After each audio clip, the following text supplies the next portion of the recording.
हम चेयरमैन साहब से, सभापति जी से हाथ जोड़कर विनती करना चाहेंगे कि मणिपुर के विषय पे चर्चा हो। देश के कई प्रधानमंत्री सदन के भीतर आकर इस विषय पे जब भी रूल 267 के हिसाब से बहस हुई है, सदन के भीतर आकर उन्होंने अपना वक्तव्य दिया है। जवाहरलाल नेहरू जी से लेकर डॉक्टर मनमोहन सिंह तक तमाम प्रधानमंत्री सदन के भीतर आए और अपना वक्तव्य दिया। ऑनरेबल प्राइम मिनिस्टर भी पार्लियामेंट में आए। दोनों में से जो सदन उन्हें पसंद है, लोकसभा पसंद है तो लोकसभा, राज्यसभा पसंद है तो राज्यसभा, दोनों में से किसी भी सदन में आकर मणिपुर पे अपनी बात रखें और सरकार क्या कदम उठाने जा रही है इस विषय से पूरे देश को अवगत कराएं। राजस्थान में महिलाओं पे अत्याचार नंबर 1 पे है। बहन बेटियां सुरक्षित नहीं है। दलितों पे अत्याचार नंबर 1 पे है तो कहीं राजस्थान में है, और बेरोजगारी नंबर 1 पे है तो वह राजस्थान प्रदेश है।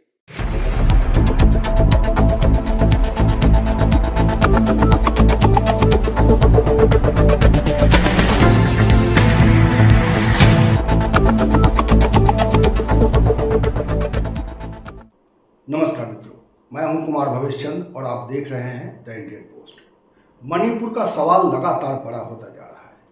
मणिपुर मामले में आज सुप्रीम कोर्ट ने सुनवाई शुरू कर दी है। जिन 2 महिलाओं के वीडियो वायरल हुए थे जिसमें उन्हें नंगा करके घुमाया जा रहा था और उनके साथ अश्लील हरकत की जा रही थी, उस मामले में आज सुप्रीम कोर्ट ने सुनवाई शुरू की और इसके बाद सुप्रीम कोर्ट ने भी कुछ सवाल उठाए हैं। 3 सदस्यीय बेंच जिसमें चीफ जस्टिस भी शामिल हैं, इन्होंने सुनवाई शुरू की आज, और उसके बाद कुछ नए सवाल सामने आए हैं। इस बीच संसद में भी इस पूरे मामले को लेकर लगातार गतिरोध जारी है। The government is ready for a discussion on Manipur. We want to start discussion right now. It is most unfortunate that on 20th of July, precious time of the House has not been utilized. संसद इस पूरे मामले में चल रही है और नहीं भी चल रही है। देखा जाए तो सरकार की ओर से बार बार ये कहा जा रहा है कि हम चर्चा के लिए इसी वक्त तैयार हैं, और इस पर चर्चा भी नहीं हो पा रही। दरअसल सरकार का स्टैंड वही पुराना है कि वो 176 के तहत इस मामले में चर्चा के लिए तैयार है, और 176 के तहत जो चर्चा होती है उसमें 1.5 घंटे, 2 घंटे, 2.5 घंटे मैक्सिमम, उससे ज़्यादा चर्चा नहीं होती है। जबकि विपक्ष ये कह रहा है और ये लगातार कह रहा है कि ये मामला अनोखा है, ये मामला बड़ा है और इसलिए इस पर दिन भर की चर्चा कम से कम होनी चाहिए। 276 के तहत जो नोटिसेस इस बारे में सुनवाई के लिए, इस बारे में चर्चा के लिए दिया जा रहा है, उसमें लगातार सदस्यों की संख्या बढ़ती जा रही है। लगभग 65 राज्यसभा के सांसदों ने मणिपुर पे चर्चा का नोटिस दिया और ये का एक लंबी और एक विस्तार से मणिपुर पे चर्चा सदन के भीतर हो।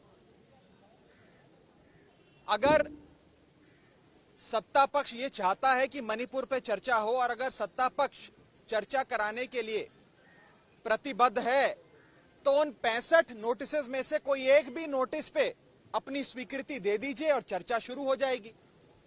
केवल सदन में आकर ये चिल्लाने से कि हम चर्चा चाहते हैं, चर्चा नहीं होगी। 65 नोटिस शायद आज तक भारत के संसदीय इतिहास में, राज्यसभा के इतिहास में 1952 से लेकर आज तक पहली बार इतनी बड़ी संख्या में सांसदों ने 267 का नोटिस दर्ज कर कहा कि हमारे देश का एक अभिन्न अंग, हमारा एक बहुत ही महत्वपूर्ण बॉर्डर स्टेट मणिपुर जल रहा है, मणिपुर के विषय में चर्चा हो। राज्यसभा में सभापति को सत्ता पक्ष के विरोध का भी सामना करना पड़ रहा है। वो नियम तोड़कर विपक्षी दल के नेता को कुछ कहने के लिए जैसे ही आमंत्रित करते हैं, सत्ता पक्ष की बेंच से उनका विरोध शुरू हो जाता है। Honorable members, though it is question hour, as a very special case, as extraordinary situation, take your seats. I am allowing Honorable Leader of Opposition.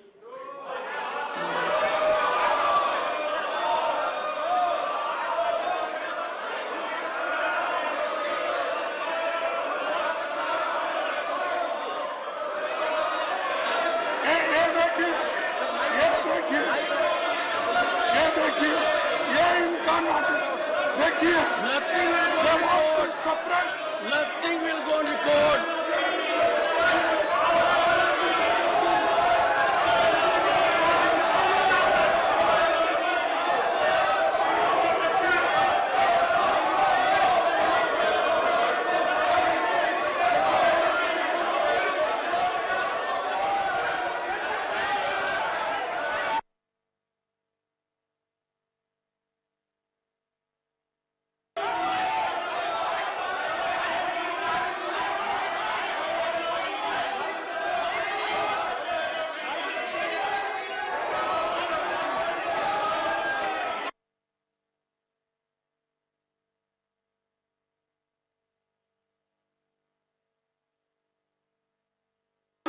required to be in order.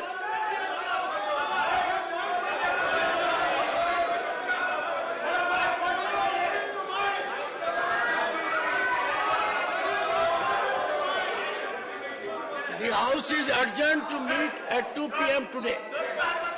इस पूरे मामले में देखा जाए तो राज्यसभा में ज्यादा गर्मी देखी जा रही है। राज्यसभा में जब भी जो कार्रवाई तय हुई है उसके आधार पर जब कार्रवाई चलती रहती है तो सत्ता पक्ष के बेंच से कोई विरोध नहीं होता। सत्ता पक्ष की बेंच पर सभी लोग नियमतः काम करते हुए दिखाई देते हैं। उसके तहत जो चर्चा होती है उसमें चर्चा में हिस्सा लेते हैं। जो भी कार्रवाई हो रही होती है उस पर वो भाग लेते हैं और उस समय विपक्षी बेंचों से लगातार शोर शराबा और नारेबाजी होती है।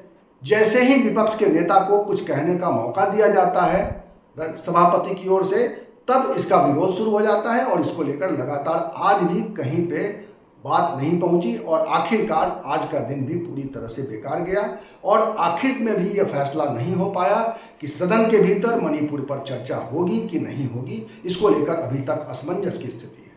उस पर चर्चा के लिए 68 साथियों ने बाकायदा नोटिस दिया। इसके बावजूद सरकार बेईमानी की आखिरी हद तक पहुंचकर और गिरकर अब चर्चा से भाग खड़ी हुई है और वो चाहते हैं कि शोरगुल में आधा घंटा से कम चर्चा हो और उसमें भी विपक्ष के लोग ना बोलें, इंडिया के लोग मणिपुर के दर्द को ना बयां कर सकें। केवल और केवल सत्ता पक्ष के कुछ पिछलग्गू लोग बोलें और बात वहीं समाप्त हो जाए। हमने ये निर्णय किया है कि प्रधानमंत्री को सदन में आना होगा। प्रधानमंत्री को मणिपुर के लोगों से क्षमा मांगकर मणिपुर को किस प्रकार से राहत देंगे, मरहम किस प्रकार से लगेगी, भारत मां का सीना जो छलनी हुआ है उस पर किस प्रकार से आप मरहम लगाएंगे, इसकी चर्चा करनी होगी। तब तक इंडिया के सारे मित्र दल मिलकर इस देश की आवाज उठाते रहेंगे। आज जिस प्रकार का रवैया चेयर का है उससे भी हमें बहुत निराशा हुई। सभापति जी जब विपक्ष के नेता को मौका देकर नहीं बोलने देंगे तो किसी सामान्य सदस्य के अधिकार का क्या होगा। विपक्षी दलों ने जिस तरह से मणिपुर को लेकर एक सख्त रवैया अपनाया है उसी तरह का एक सख्त रवैया भारतीय जनता पार्टी की ओर से दिखाई दे रहा है। वो राजस्थान के मामले को तूल देना चाहती है क्योंकि राजस्थान में चुनाव होने वाले हैं और आज ये जानकारी दी गई भारतीय जनता पार्टी की ओर से कि कल यानी 1 अगस्त को अशोक गहलोत का एक बहुत बड़ा घेराव किया जाएगा क्योंकि पिछले दिनों राजस्थान में एक दिन के अंदर काफ़ी घटनाएं हुई हैं अपराध की। हालांकि इसे महिलाओं के खिलाफ अपराध बताकर इसको पेश करने की कोशिश की गई लेकिन इसमें दूसरे अपराध भी शामिल हैं। अब राजस्थान में हाहाकार नहीं सहेगा राजस्थान। कल 1 अगस्त को जो राजस्थान का सचिवालय है, मुख्यमंत्री का कार्यालय है, उसका बहुत बड़ा घेराव कल होना है। राजस्थान में महिलाओं पे अत्याचार नंबर 1 पे है। बहन बेटियां सुरक्षित नहीं है। दलितों पे अत्याचार नंबर 1 पे है तो कहीं राजस्थान में है और बेरोजगारी नंबर 1 पे है तो वह राजस्थान प्रदेश है। राजस्थान में जंगल राज है, कानून व्यवस्था ठप हो चुकी है। 28 तारीख को 24 घंटे के अंदर 21 घटनाएं घटी है। 24 घंटे के अंदर 28 जुलाई को 21 घटनाएं घटी है। महिलाओं के खिलाफ जिस तरह की घटनाएं मणिपुर में हुई हैं और महिलाओं के खिलाफ जिस तरह की घटनाएं राजस्थान और बाकी राज्यों में हुई है उसको लेकर लगातार सियासत जारी है। इस तरह मणिपुर पर सत्ता और विपक्ष के बीच में लगातार टकराव जारी है और इन सारे टकराव के बीच में ये सवाल इस वक्त उलझा हुआ है कि कौन ज़्यादा महिलाओं का हमदर्द है, कौन ज़्यादा महिलाओं के खिलाफ अत्याचार से दुखी है और उसको लेकर उसका समाधान तलाशने की कोशिश कर रहा है।